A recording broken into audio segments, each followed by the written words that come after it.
ಇನ್ನು high security ಸೆಲ್ನಲ್ಲಿ ಏಕಾಂಗಿಯಾಗಿ 6ನೇ ದಿನ ಕಳೆದಿದ್ದಾರೆ ದಾಸ.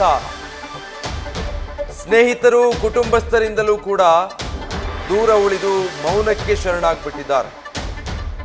ದರ್ಶನ್ ಚಾರ್ಜ್ ಶೀಟ್ ಸಲ್ಲಿಕೆಯಾದ್ರೆ ಕುಟುಂಬಸ್ಥರಿಗೆ ಬರೋದಕ್ಕೆ ಹೇಳಿ ಮಗನನ್ನ ಕರೆದುಕೊಂಡು ಬರೋದಕ್ಕೆ ಹೇಳುವಂತೆ ದರ್ಶನ್ ತಿಳಿಸಿದಾರಂತೆ.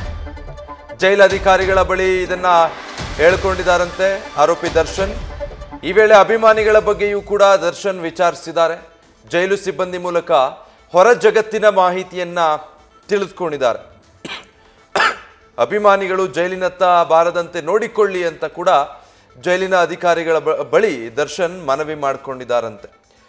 ಹೊರಗಡೆ ಏನೇನು ಆಗ್ತಾ ಇದೆ ಅನ್ನೋದಕ್ಕೆ ಸಂಬಂಧಪಟ್ಟ ಹಾಗೆ ದರ್ಶನ್ರಿಗೆ ಏನು ಮಾಹಿತಿ ಇಲ್ಲ.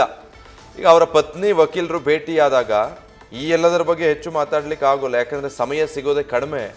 ಹೀಗಾಗಿ ಮುಂದಿನ ಕಾನೂನು ಹೋರಾಟ ಅಥವಾ ನಿಮಗಿಲ್ಲೇನಾದ್ರೂ ವ್ಯವಸ್ಥೆಗಳಾಗಬೇಕಾಗಿದೆಯಾ ಇದಕ್ಕೆ ಸಂಬಂಧಪಟ್ಟ ಹಾಗೆ ಹೆಚ್ಚು ಮಾತಾಡ್ತಾರೆ ಬಿಟ್ರೆ ಹೊರಗಡೆ ಏನಾಗ್ತಾ ಇದೆ ಅಥವಾ ಅಭಿಮಾನಿಗಳ ವಿಚಾರ ಇದು ಯಾವುದರ ಬಗ್ಗೆನೂ ಮಾತನಾಡೋದಕ್ಕಾಗಲ್ಲ.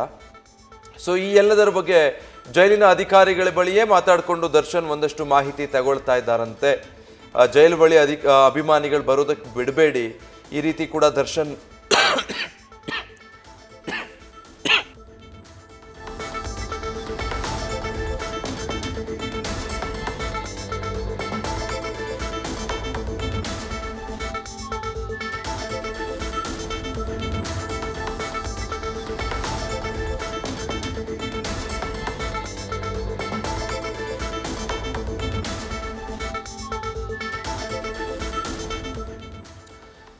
ಈ ತರ ಮನವಿ ಮಾಡ್ಕೊಂಡಿದ್ದಾರಂತೆ. ಒಂದು ಮಗನನ್ನ ನೋಡ್ಬೇಕು ಅಂತ ಅನ್ಸಿದೆ ಅವ್ರಿಗೆ ತುಂಬಾ.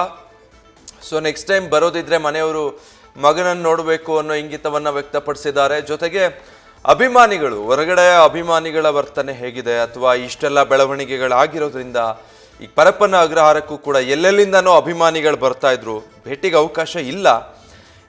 ಆದ್ರಿಂದ ಮತ್ತೆ ಅವರಿಗೆ ಬೇಜಾರಾಗೋದು ಹೋಗೋದು ಇದೆಲ್ಲವೂ ಆಗೇ ಆಗುತ್ತೆ. ಹೀಗಾಗಿ ಜೈಲಿನ ಬಳಿ ಅಭಿಮಾನಿಗಳು ಬರದೇ ಇರೋ ಹಾಗೆ ನೋಡ್ಕೊಳ್ಳಿ ಅಂತ ಹೇಳಿದಾರಂತೆ.